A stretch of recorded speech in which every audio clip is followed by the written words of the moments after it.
So in this video, I'm going to tell you the reasons why you experience abdominal obstructions and, more importantly, what you can do to overcome them.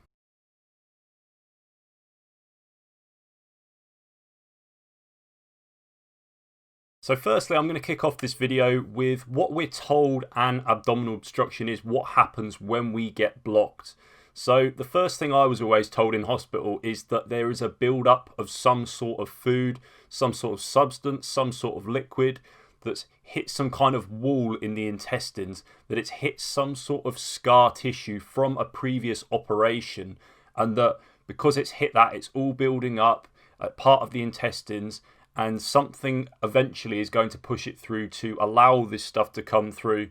To me, it never sounded like it really made sense to begin with, because I'm thinking, why is it that before I had an operation, I never seemed to experience any of these obstructions, and now suddenly I'm experiencing them all the time? What is it that's going on? Surely it can't just be a certain food I'm eating that's causing this to happen. So as I just touched on, a lot of the points brought up in hospital is they say that it's the scar tissue from previous surgeries, whether it be keyhole surgery or open surgery, that's actually led to scar tissue occurring, which ends up narrowing the diameter, narrowing the width of the intestinal tube so that food can't actually pass through properly. I'm going to get onto later in this video why I don't agree with this. And also, finally, another point that they mention to you is that there's nothing you can do about this situation.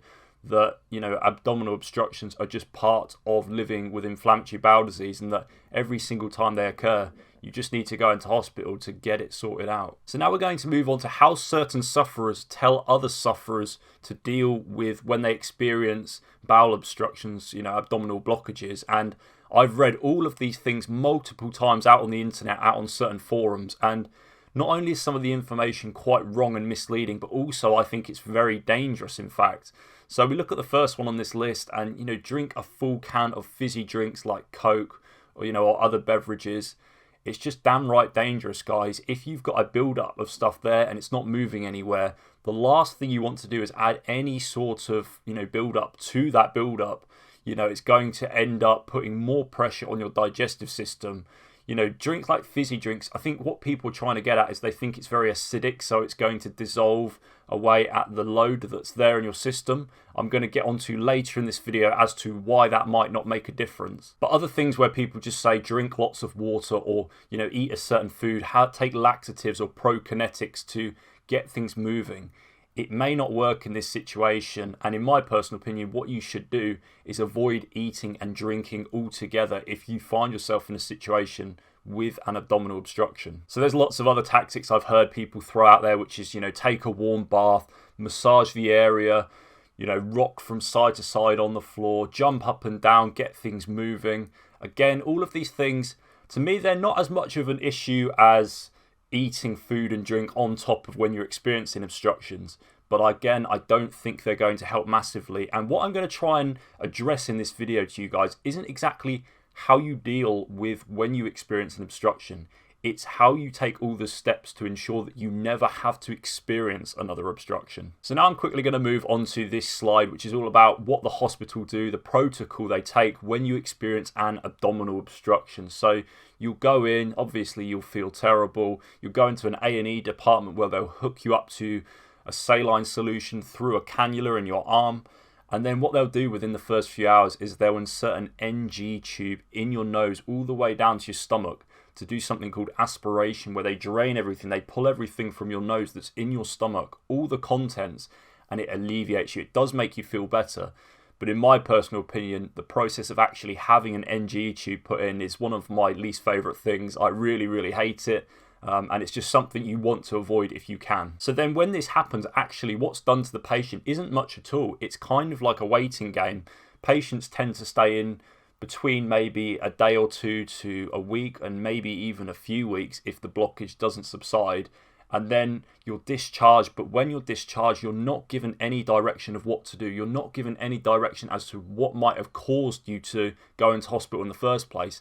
And again, you'll probably end up experiencing another obstruction, whether it be the following day, you know, another few weeks or another few months. You will probably end up getting another one because you weren't sure how you got that first one. So what are some of the key symptoms to look for if you are experiencing an abdominal obstruction? Well, the first one that I noted in all of my situations, I've had them before, is shortness of breath. You really struggle to breathe. Then you experience really bad digestive issues where your abdomen becomes very swollen. It feels like nothing's moving. It feels like your digestive system is completely shut down. You might suddenly get really tingling hands and feet where they suddenly turn really red. And then suddenly you might start feeling very depressed and hopeless about life and situations. You feel really down and you feel really nauseous. You feel like vomiting. You find it very difficult to urinate or go to the toilet for anything. And then you become very fatigued and you just don't feel like eating or drinking at all. So you just feel like sitting there, lying there in pain, and there's nothing you can do about it. And what's interesting about this array of symptoms is, if you guys have been following what I've said on the channel up to this point, these are all symptoms of something called a sympathetic dominant state. This is a nervous state that the body goes into. It's a fight or flight mechanism. So when the body is stressed, it initiates all of these responses in response to injury or acute trauma. So all of these symptoms are going to go hand in hand. You're not just going to experience one or two. You're going to experience all of them at the same time because it's the body's natural response to stress or trauma. So what are some of my key experiences with abdominal obstructions, and why do I seem to have so much knowledge on the subject? It's because I've lived with them for so long, guys. I was diagnosed with ulcerative colitis in 2013, and then for a whole year I didn't have any problems with obstructions. I had other symptoms, but it was as soon as I had the stoma surgery, it was as soon as I had my first surgery, that then it seemed like every 2 to 3 months I'd get a really sudden and severe obstruction out of absolutely nowhere. And I tried to make links, and this was happening probably every 2 to 3 months for a year or two. And then in 2016, things just went drastically wrong for me. I had a really, really major operation, open surgery, sepsis, in a coma for a week. And then after that, and I kid you not, guys, for the best part of over a year, I was getting obstructed every single day of my life. Something had gone really wrong in the surgery or the treatment afterwards. Again, I was very much left in the dark and left to try and get on with things and try and learn what was really going on inside my body. So I finally came to the conclusion that there was 3 things that I seemed to be doing that ended up contributing to when I was getting these obstructions. And the first one was when I used to eat things like starchy foods, whether that be certain vegetables like potatoes, parsnips, carrots, or certain breads out there like naan bread, garlic bread, French stick. All of these foods seem to really exaggerate the symptoms. The second thing I noticed was when I used to eat really late at night, I would have issues going on into the evening. So it's almost like I was trying to combine digestion with sleep, and it wasn't working whatsoever. And every single time I experienced a really severe obstruction, it was always in the evening. It was always in the middle of the night, midnight, 2 o'clock in the morning, around those times.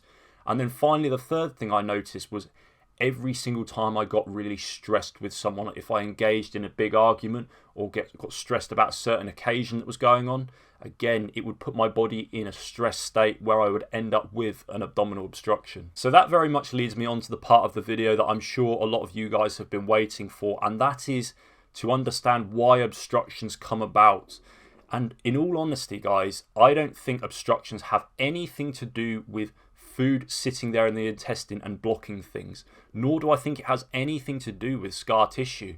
What I really think's going on is when the body is in something called a sympathetic dominant state, like I just pointed out before, blood flows away from the digestive system, and also nerve flow to the gut is shut down. So this peristalsis, which is this contractions happening that's pushing food through the intestines gradually, it's completely been shut down. So when this is going to be happening, obviously food is going to be moving, and it's going to hit a point where it stops completely, and then suddenly the fermentation is going to happen of that food, which is why, if you eat sugary foods, starchy foods, foods higher in fiber, it's going to really exaggerate the symptoms, and you're going to get a much more distended abdomen, because the foods that have stuck there end up fermenting. And like I said, this is all because the peristaltic action has been hindered by jeopardise blood and nerve flow to the gut. So one of the big things you can really look for in this is if you're somebody who's prone to getting obstructions, whether you eat food or whether you don't eat food. You know, this is a really strange concept.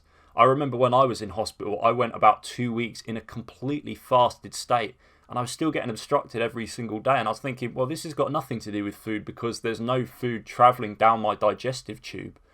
It's all to do with the electrical impulses that allow the bowel to contract to push foods through it. If this is damaged and your body is stuck in this sympathetic nervous state, then you're not physically going to be able to move food through the intestines. And this is much more apparent, and this is much more likely to happen in people who have had major acute trauma during surgery. So when you see these CT scans and x-rays that show the dilated bit of the bowel, and it might be the fecal matter in there, that's all it really is. It's building up because it's forced to stay there and it can't move anywhere because actually the machine that is controlling your digestive system has shut down the power to the digestive system. So that's why when you experience an obstruction, you don't not often hear lots of noises going on in your intestines. It's much more likely that everything seems like it's shut down and just goes completely quiet and dormant for a while. And that's why all the food is stuck there and you just can't get any sort of relief. And finally is something called mitochondria, which are little powerhouses in almost every single cell in our body that are capable of producing energy for our body.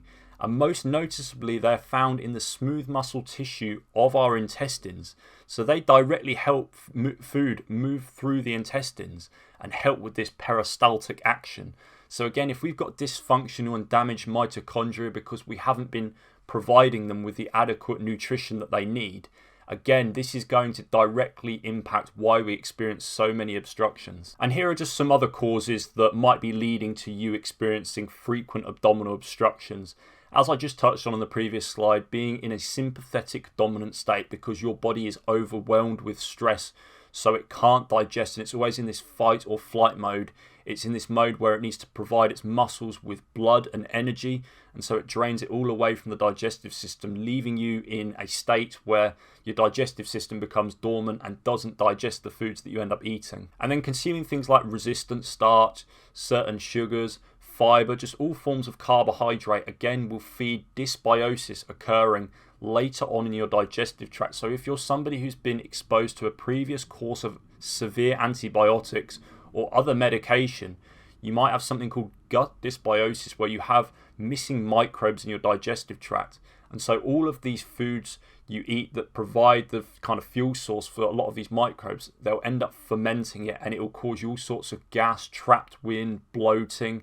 And again, this can directly contribute to an obstruction. And the last couple of points I mentioned on this slide are when you're laying down and you're not allowing gravity to do its job to gradually push things down your intestines, not moving around enough, and also eating too late at night. This was one of the biggest mistakes I made so much over the last few years, and I've definitely learnt my lesson, and now I probably end up eating at least a few hours before I go to sleep at night. Never eat anything just before you go to bed because, like I said, it's a recipe for disaster, especially if you're prone to experiencing abdominal obstructions. So ultimately, prevention is better than cure. I'm not going to tell you guys how to best deal with when you experience a blockage because at times they can be very dangerous and you do need to go into hospital. But what you need to understand is when you're in hospital, they're going to treat you and they're never going to tell you what's wrong with you, and they're just going to let you go out back home and you're going to probably be living the same life you always have done. Consequently, because of that, you're going to end up with another obstruction and you're just going to keep coming back into hospital because you're doing the same thing over and over again. You need to understand the principle of why you're experiencing these obstructions. And because of this, I wouldn't advise eating anything or drinking anything or taking any laxatives or prokinetics to get the intestines moving, because ultimately, if you've shut down the machine, which is the nerve flow from the brain to the gut to get the intestines moving, then you can't take anything that's going to start it again. You just need to take your body out of a stress state to allow it to gradually pump these neurons to the gut to keep it moving. So here are some of the key points what I did to minimize bowel obstructions, and I get little frequent things every now and then, but nowhere near what I used to get in the past. And like I said, the year going from 2016 to around about 2018, I experienced bowel obstructions every single day, and through no help from any professionals, I picked up all of these points, I learned all of these points, and more importantly, I've implemented them every single day, and they've really helped to minimize my situation in actually getting bowel obstructions. So I avoided lots of confrontational arguments, situations with people, stressful events, engaging in arguments with people online. Anything that stressed my body whatsoever, I would take myself away from it, relax, do some sort of breathing exercise, something to calm my body down to make sure it doesn't put it in this sympathetic dominant state. And then as for diet, I swapped to a more saturated fat concentrated diet as opposed to fiber, starch and sugar. So I actually cut out a lot of plant foods, and that really helped. And also one of the biggest foods I added in that made a huge difference to bowel motility was raw fermented yogurt, a 24-hour fermented yogurt, which I'll tell you guys how to make in a future video. Also, I'm looking into maximizing the mitochondria of the cells, so the nutrients you can provide the mitochondria with. Two of the big ones are the B vitamins and magnesium, and also they really love certain forms of light and also movement as well. Being more active are really going to help to improve mitochondrial function. And then I moved around plenty, but I also focused on improving my posture. So I improved the nerve flow from my brain to my gut to allow the nerve flow to run much more smoothly, to initiate peristalsis, to push foods through a lot more evenly than it was doing before, and this actually made a huge difference to my recovery. And then I introduced something called FMT, which is basically having the good microbes from another human put directly inside you to help to re-establish your own gut microbiome because you've been damaged so severely from a previous course of antibiotics. You need to take these drastic measures to get the right gut bacteria back in there to actually help with bowel motility. So question of the day today, guys, is how do you respond when you experience a bowel obstruction? Have you ever experienced one before? Have you experienced one and then never again? Or do you experience them on a frequent basis? If you've experienced just one, let me know down below in the comments about how you responded to it. And then make sure you subscribe to the channel because I'm coming out with some really invaluable content every single Monday and Thursday at 5 PM UK time.